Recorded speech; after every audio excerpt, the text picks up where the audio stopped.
We have Senator John Laird. We're super excited, of course, native from our region, a huge champion of education and our environment and the beauty that is in the Monterey Bay region. So, Senator John Laird.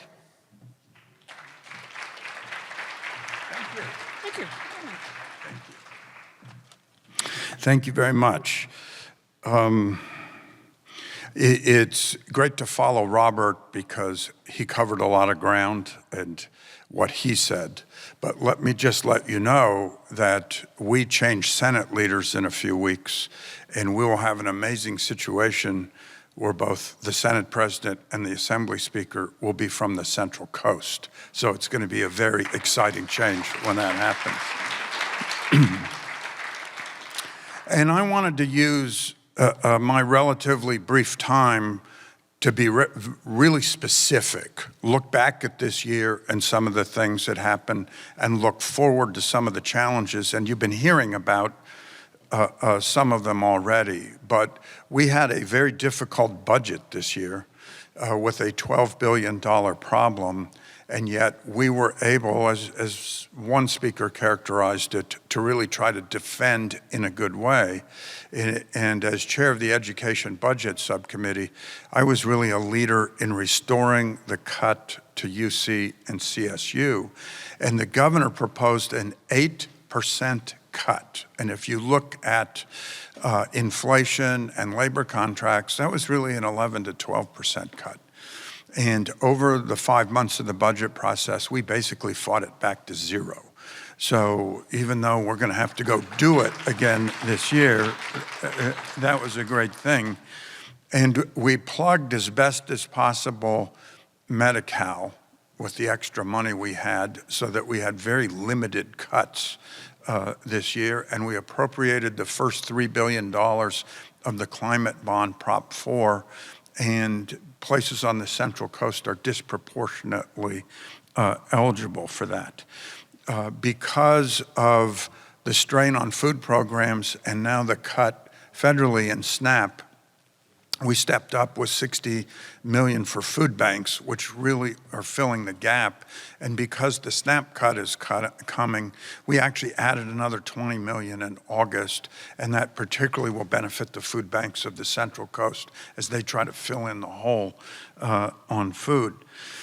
One of the interesting things is we just spent a lot of time in the last year doing groundbreakings or ribbon cuttings on things that really mattered here, that are really a symbol of public investment. We had to, as late as August, fix the funding, but we just officially broke ground a couple of weeks ago on 670 beds for Cabrillo College and UC Santa Cruz. And that will be affordable to the students. It'll be off the housing market in a way that will relieve some of the pressures that exist. We also did the ribbon cutting for the surf project right out here, transit, where you'll be able to get on a bus in Soledad and for $2 get into downtown Monterey in a way that goes around the traffic and really makes it happen. We cut the ribbon for the College Park water project that is in the Pajaro Valley, which will be really significant given what's going on there. Robert and I cut the ribbon on the highway from Hollister to San Juan Bautista that was long overdue to deal with the congestion that's coming out of there.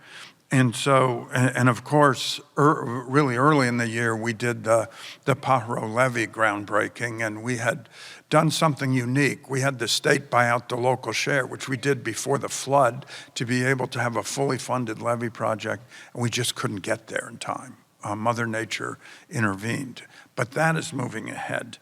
And so if you look at the challenges, Robert mentioned climate, and he mentioned cap and trade. I was on the Senate working group and then on the Senate negotiating team.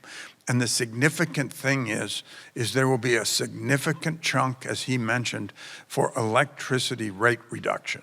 So when you look at what cap and trade does for the people that are just uninitiated, that is really our way of taking leadership on something and having the rest of the country follow. When we renewed it, We gave stability to it to 2045. It's going to be $1 billion or $2 billion more a year.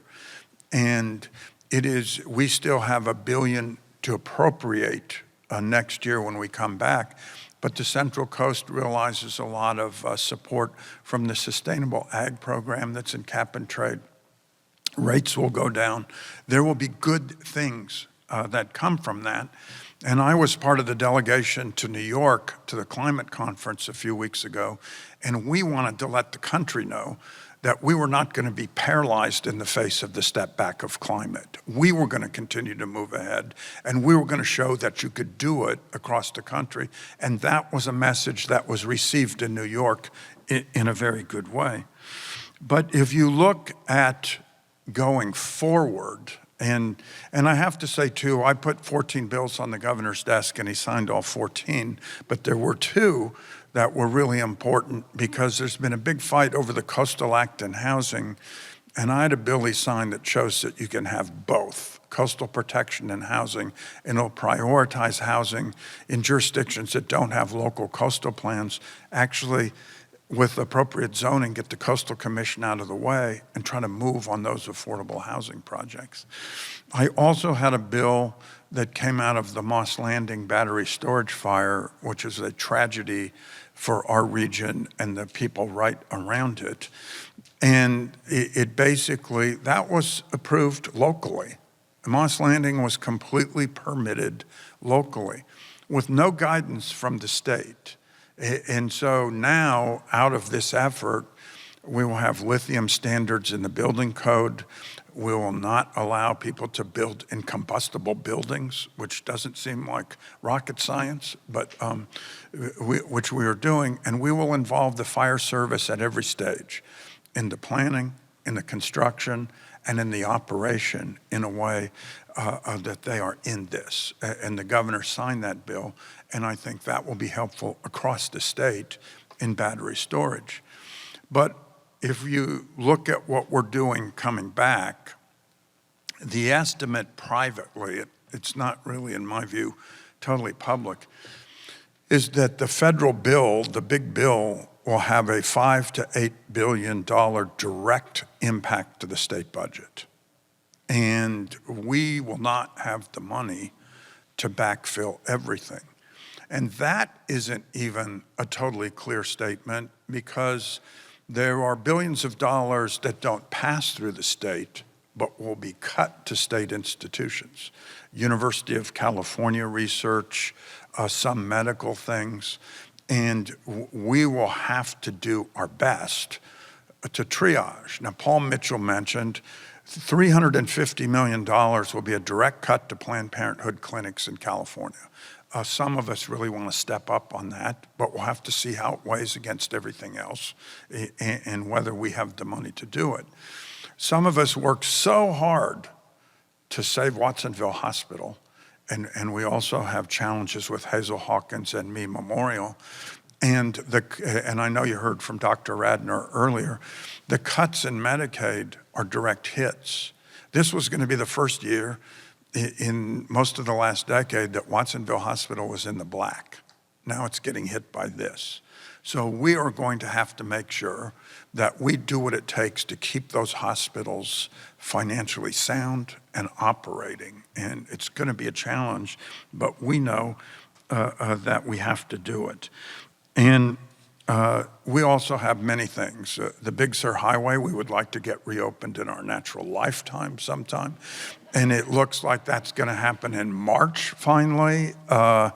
And we have been working so hard to try to keep those businesses going until we can get to that. I got money in the budget for the first slug is no pun intended, for UC Santa Cruz for a medical school. And the little known fact is that the 3 lowest funded campuses of the University of California are the ones that don't have a medical school or a law school. And so having a medical school will stabilize the funding for UC Santa Cruz, but it will also have benefits across the Monterey region in terms of attracting and keeping physicians, doing training, doing many other things that will help us with medical care in the Central Coast. So I know I'm running out of time, but those challenges this next year, we're going to need you all. It's not going to be enough to say, just don't cut this. We're going to need your engagement, because we're going to fight. And as Robert said, we've appropriated the money, so the Attorney General has filed over 30 lawsuits to try to block funding cuts. The out years of the Pajaro Levee project could be threatened. We have many different things, and we are going to work hard to make sure that we sustain as much as that as possible. So I just appreciate representing the Central Coast. I appreciate engaging with you on all these issues, and I really look forward as we head into even more difficult times, doing it together, because that's how we're going to keep things going here. Thanks for all your work. Thanks for having me here today.